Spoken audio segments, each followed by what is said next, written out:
এতিয়া তোমালোকৰ নাৰ্ছৰ সপোন পূৰণ কৰিব পাৰিবা বা ফাৰ্মাচী বা DMLT course ICU x-ray technology এইবিলাক কোৰ্স মানে তোমালোকে বহুত কম খৰচতে কৰিব পাৰিবা সো এইবিলাক ষ্টুডেন্ট এডমিশন লৈছে ক্লাছ কৰি আছে ক'ত কেনেকৈ এডমিশন ল'ব লাগিব সম্পূৰ্ণ ডিটেইলছ এই ভিডিঅৰ জৰিয়তে জনাই দিয়া হ'ব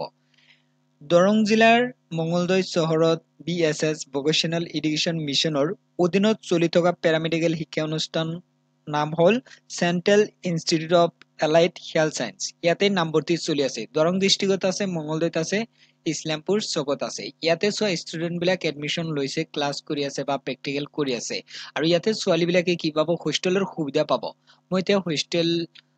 দেখাম ক্যান্ডিডেটক হোষ্টেল আছে সো হোষ্টেল মানে ফেসিলিটি ভালে আছে হোষ্টেলত মানে ফেসিলিটি বহুত ভাল এতিয়া মই কোৰ্সৰ নামবিলাক কম তাৰ পিছত কলেজৰ নম্বৰ দিম যোগাযোগ কৰি এডমিশন ল'ব পাৰিবা বহুত কম খৰচতে ল'ব পাৰিবা এতিয়া মই কোৰ্সৰ নাম জনাম সো হোষ্টেল ধুনিয়া আছে কোৰ্সৰ নাম হল ডিএমএলটি কোৰ্স আছে 2 বছৰীয়া কোৰ্স হয় এইচএস পাস কৰা হ'ব লাগিব আৰ্টস সায়েন্স কমাৰ্চ সকলোৱে ল'ব পাৰিব এতিয়া ডিএমএলটি কোৰ্সৰ খৰচ হ'ব 2 বছৰত 55000 হ'ব এতিয়া হলে তেতিয়াহলে এক বছৰত 27500 হ'ব কলেজত এইখিনি দিব লাগিব তাৰ পিছত হল যেটো নাৰ্সিং কোৰ্স 2 বছৰীয়া হয় 55000 হ'ব আকৌ নাৰ্সিং কোৰ্সৰ ইন্টাৰ্নশিপ যেটো 6 মাহৰ হয় এটো কিন্তু গুৱাহাটীত হ'ব 55000 যাব 2 বছৰত আৰু না যায় এক বছৰত তেতিয়ালে কিমান যাব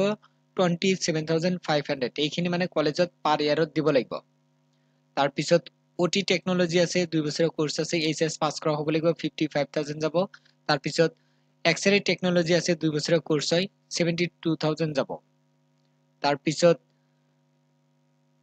আইসিইউ টেকনলজি কোৰ্স আছে 72000 যাব 2 বছৰত তাৰ পিছত যেটো যিবিলাক সিএমএস কোৰ্স হয় এইবিলাক ফাৰ্মাসী কোৰ্স হয় তাৰ পিছত ৰুৰেল মেডিকেল কেয়াৰ প্ৰভাইডাৰ এটো ফাৰ্মাসী কোৰ্স হয় 2 বছৰীয়া কোৰ্স হয় এইচএস পাস কৰা হ'ব লাগিব 72000 যাব মানে বহুত কম খৰচ 2 বছৰত ইমানখিনি মানে দিব লাগে এক বছৰত কিমান হ'ব হিসাব কৰি উলালে সেইখিনি মানে বছৰত ক্লিয়াৰ কৰিব লাগিব হোষ্টেলৰটো বেলেগ হয় গাৰ্লছ হোষ্টেলৰ সুবিধা পাব কিন্তু লৰাবিলাকে ৰুম লৈ তাতে থাকিব পাৰিব ক্লাছ কৰিব পাৰিব বহুতেই মানে ক্লাছ কৰি আছে এডমিশন লৈছে 2017 চনৰ পৰা এই ইনষ্টিটিউট চলি আছে পুনৰ জানি দিব বিচাৰিছো 2017 চনৰ পৰা চলি আছে বহুতেই পাস আউট হৈছে বহুতেই জব কৰি আছে কোনো ধৰণৰ প্ৰবলেম নাই তাৰ পিছত মই এডমিশনৰ ফি ডিটেইলছ জনাম আৰু তাৰ পিছত কলেজৰ ফোন নম্বৰ দিম সো এডমিশন ফি হ'ব 10000 পুনৰ জানাই দিব বিচাৰিছো এডমিশনৰ টাইমত দিব লাগিব 10000 10000 দিব লাগিব তাৰ পিছত সোৱা সাপোজ কোৰ্স 2 বছৰীয়া কোৰ্সৰ 55000 তেতিয়া হলে যেতিয়া এডমিশনৰ টাইমত 10000 দিম